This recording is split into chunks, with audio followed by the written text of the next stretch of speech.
Assalamualaikum warahmatullahi wabarakatuh. Pada kesempatan ini saya akan membahas tentang pengujian hipotesis statistik non-parametrik. Nah, pengujian hipotesis statistik non-parametrik pada dasarnya sama dengan pengujian hipotesis statistik parametrik. Asumsi yang digunakan pada pengujian hipotesis statistik non-parametrik hanyalah bahwa observasi-observasi independen dan variabel yang diteliti memiliki kontinuitas. Asumsi bahwa variabel yang diteliti memiliki kontinuitas juga perlu dilakukan dalam uji parametrik. Namun, dalam uji non-parametrik, asumsi tersebut terlihat lebih longgar. Nah, langkah-langkah pengujian hipotesis statistik non-parametrik itu sama dengan pengujian hipotesis statistik parametrik, yaitu yang pertama menentukan formulasi hipotesis, yang kedua menentukan taraf nyata dan nilai tabel, yang ketiga menentukan kriteria pengujian, yang keempat menentukan nilai uji statistik, dan yang kelima membuat kesimpulan. Nah, ada beberapa macam statistik non-parametrik yang akan dibahas. Yang pertama adalah uji tanda atau Eigentest, Wilcoxon-Eigen-Rank test, ada MC-Neymar test, Spearman, dan Mann-Whitney. Nah, pada kesempatan ini saya akan membahas tentang uji tanda atau Eigentest. Nah, uji tanda itu didasarkan atas tanda positif atau negatif dari perbedaan antara pasangan pengamatan, bukan atas besarnya perbedaan. Uji tanda biasanya digunakan untuk mengetahui pengaruh sesuatu. Nah, di sini step by stepnya yaitu yang pertama formulasi hipotesisnya, di mana H0 adalah probabilitas terjadinya tanda positif dan probabilitas terjadinya tanda negatif adalah sama. Lalu hipotesis alternatifnya yaitu probabilitas terjadinya tanda positif dan probabilitas terjadinya tanda negatif adalah berbeda. Lalu step yang kedua adalah menentukan taraf nyata atau alfanya. Pengujian ini dapat berbentuk satu sisi atau dua sisi. Kalau satu sisi itu biasanya kurang dari lebih dari, kalau dua sisi itu tidak sama dengan. Yang ketiga adalah menentukan kriteria pengujian. Yaitu kalau pengujian satu sisi, H0 diterima apabila alfa kurang dari sama dengan probabilitas hasil sampel, dan H0 akan ditolak apabila alfanya lebih dari probabilitas hasil sampel. Yang kedua, pengujian dua sisi. Kalau pengujian dua sisi itu H0 diterima kalau nilai alfanya kurang dari sama dengan 2 dikali probabilitas hasil sampel, dan H0 ditolak apabila alfanya lebih dari 2 kali probabilitas hasil sampel. Nah, setelah menentukan kriterianya, lalu kita menentukan nilai uji statistiknya. Nah, di sini menggunakan nilai uji statistik itu merupakan nilai dari probabilitas hasil sampel. Nah, itu kita bisa lihat di tabel probabilitas binomial.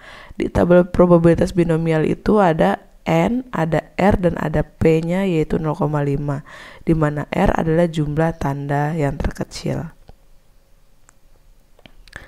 Lalu yang terakhir adalah membuat kesimpulan, yaitu menerima atau menolak H0-nya. Oke, agar lebih jelasnya kita ke contoh soal.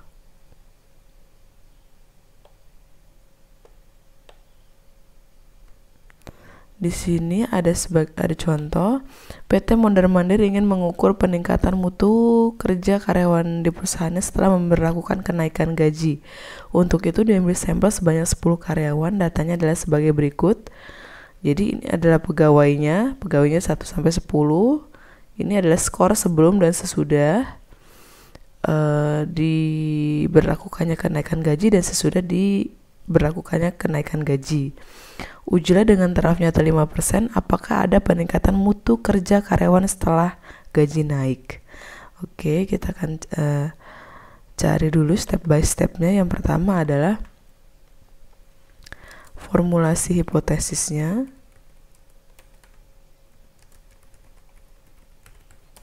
Formulasi hipotesisnya yang pertama adalah H0. H0-nya di sini P-nya, karena di sini tadi P-nya di sini ya. Kita cek sininya. Nah, di sini adalah P 0,5 ya. Berarti di sini P sama dengan 0,5. Dan yang kedua H1-nya. Nah, di sini peningkatan mutu, berarti kalau meningkat berarti dia harus lebih ya. Berarti P lebih besar dari 0,5.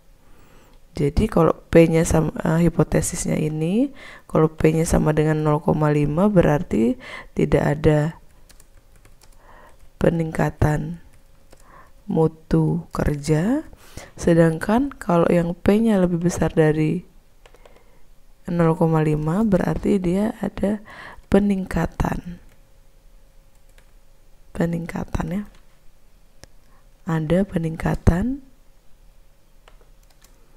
mutu kerja. Lalu yang kedua adalah menentukan taraf nyata. Taraf nyata di sini yaitu sebesar 5%.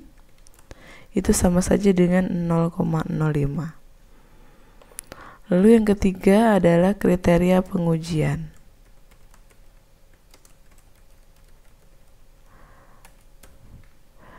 Nah, kriteria pengujian di sini ini karena dia lebih dari, berarti kita menggunakan pengujian satu sisi, sehingga kita bisa ambil yang ini.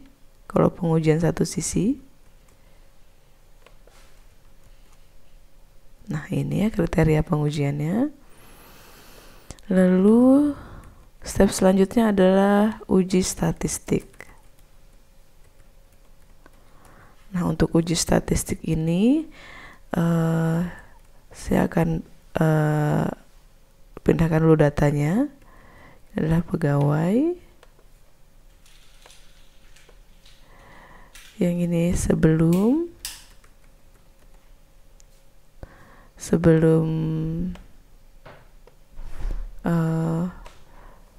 diberlakukannya kenaikan gaji dan sesudah.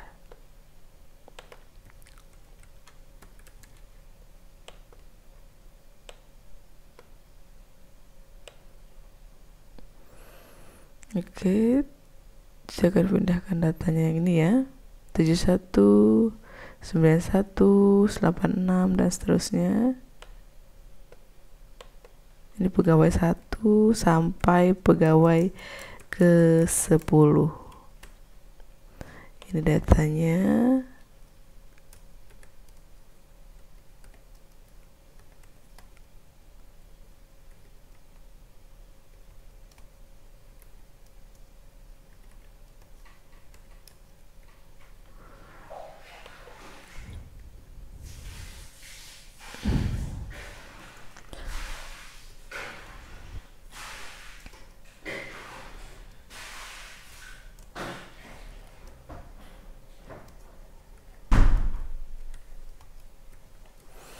Oke, ini adalah pegawai dan ini adalah sebelum dan sesudahnya. Nah, untuk step pertama kita akan melihat tandanya, yaitu tanda negatif atau tanda positif. Jadi ini adalah tandanya, di mana X2 dikurang X1 atau sebelum dikurang sesudah. Berarti 72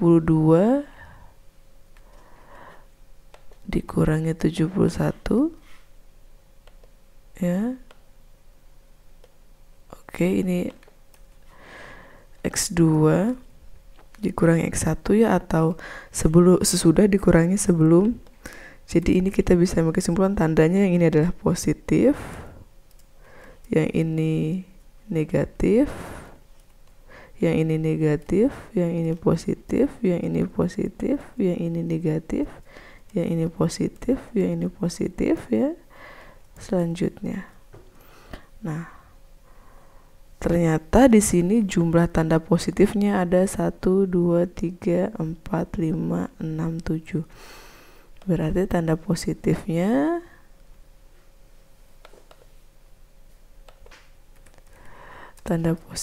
ada 7 dan tanda negatif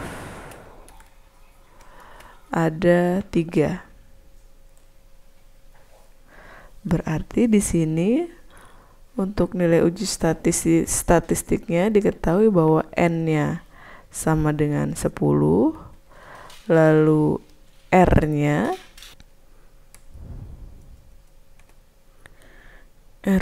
itu di sini adalah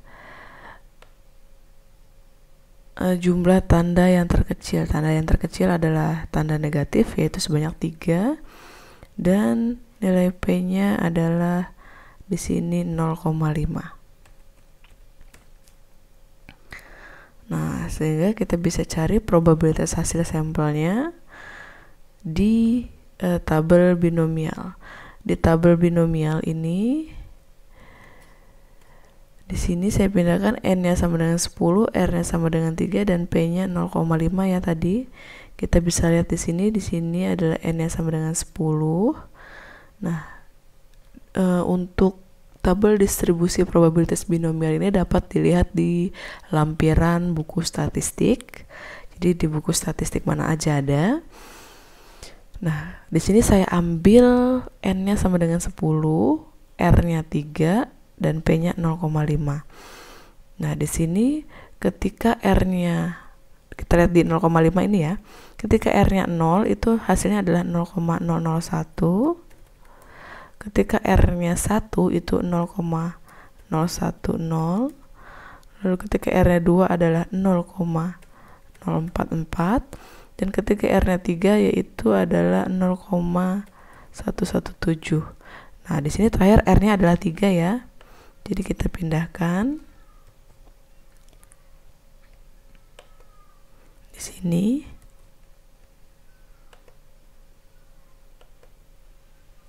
Nah, sehingga probabilitas hasil sampelnya itu ya adalah jumlah dari data yang ada di distribusi binomial tadi. Hasilnya adalah 0,172. Nah, dari sini kita bisa mengambil kesimpulan. Kesimpulannya adalah karena si alfa tadi, kita lihat alfanya ya,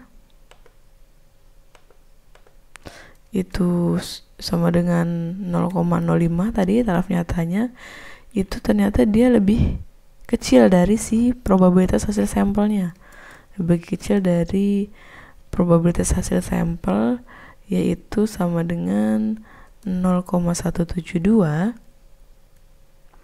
Maka kalau lebih kecil tadi, lebih kecil berarti H0 diterima.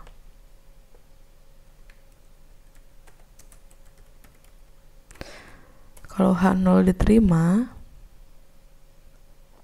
berarti tidak ada peningkatan mutu kerja di sini ya. Jadi kesimpulannya,